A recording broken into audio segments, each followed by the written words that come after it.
My son is Hmm, gay, no? Nung naiyak siya, men.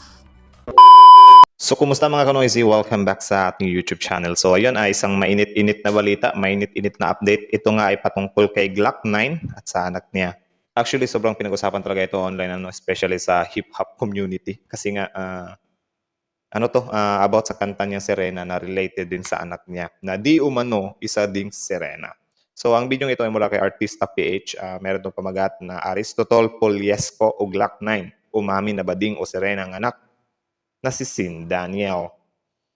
Sorry sa pronunciation, Bisaya tayo eh.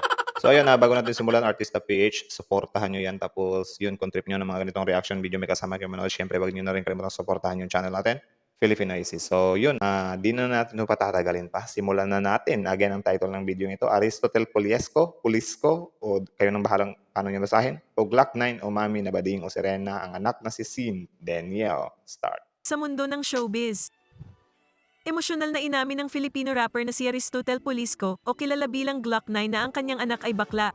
Boom. Nang isulat daw niya ang kanyang hit song na Sirena. Hindi pa raw alam ni Glock 9 na ang kanyang anak na si Sean Daniel ay gay. Okay. So akala ko, meron kasi ako nakitang post na parang alay daw yun or gift daw yun ni Glock 9 sa anak niya. Pero ayon kay Artista PH dito, nang sinulat niya yung Serena, hindi niya pa alam na gay yung anak niya. Okay, okay. Kaya parang regalo na raw niya sa anak niya ang Sirena. my son Hmm, is gay, no? Nung naiyak siya, men.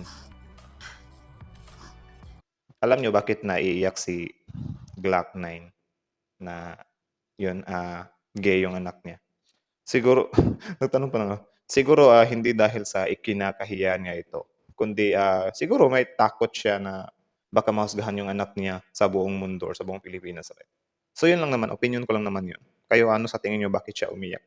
Kahit obvious na. So, kanya-kanya tayo ng pag-intindi sa kung bakit nga siya umiyak. Ano. nung sinulat ko yun, hindi niya pa sinasabi sa amin. Oh, okay. Hindi ko alam kung paano ko sasabihin sa anak ko kung gaano ko siya kamahal, di ba? Samantala, inamin din ni Glock 9 na takot siya nang ilabas nila ang Sirena. Actually, itong mukha ng ano niya parang may nakuha niya yung pisngi ni Glock 9 or dito niya, di ba? Mukha. Malamang tatay niya yan eh. Kaya hindi raw niya akalain na buong pusong tatanggapin ito ng gay community lalo na ng mga tatay na may anak na bading. Mm, Takot na takot ako dahil ayokong maka-insulto ng tao. Kung nagustuhan mo ang content na ito, huwag kalimutang mag-subscribe. grabe yan. Ayun kay Glock 9, bago niya ilabas yung Sirena, yung kantang Sirena, medyo nag-aalangan siya or natatakot siya na baka anuhin ng tao kasi nga sobrang ano kasi ng issue about sa LGBT or sa mga ganyan-ganyan, di ba? So yun, di nga nagtagal eh, sinubukan rin nila kaya nga na-release yung Sirena, di ba? At nag-hit talaga ito, min. Like, sobra talaga siya tinangkilik ng tao. Dahil na rin sa storya, sa the way sa pagkanta, tapos paano maano yung tao ba?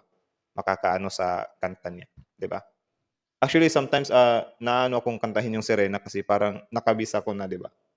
Ah, yun lang naman. Grabe yun ano, naiyak pa talaga siya. Natawa ako min, meron kasi ako nakita na parang post ata yun ni Badang. Kaso lang parang tinake down na yun. Basta nagkabardagulan sila ni Badang. Tapos yun, tinake down naman ni Badang. Kasi nga daw, dati, inaano si Badang. Tapos ngayon naman si Glock 9. Something like that. So yun, yun lang naman muna ngayon. Itong anak niya si Sin Daniel na ayon kay Glock 9, hindi niya pa nga alam ano, or hindi sinasabi, or hindi pa sinasabi ng anak niya. So, if isinulat niya na yung kanta na Serena, tapos hindi pa gay yung anak niya, tingnan natin kung meron bang tao dito na manghuhusga sa kanya or whatsoever. Dapat nung bata pa lang, tinuruan mo sana mag-bike, mag-basketball.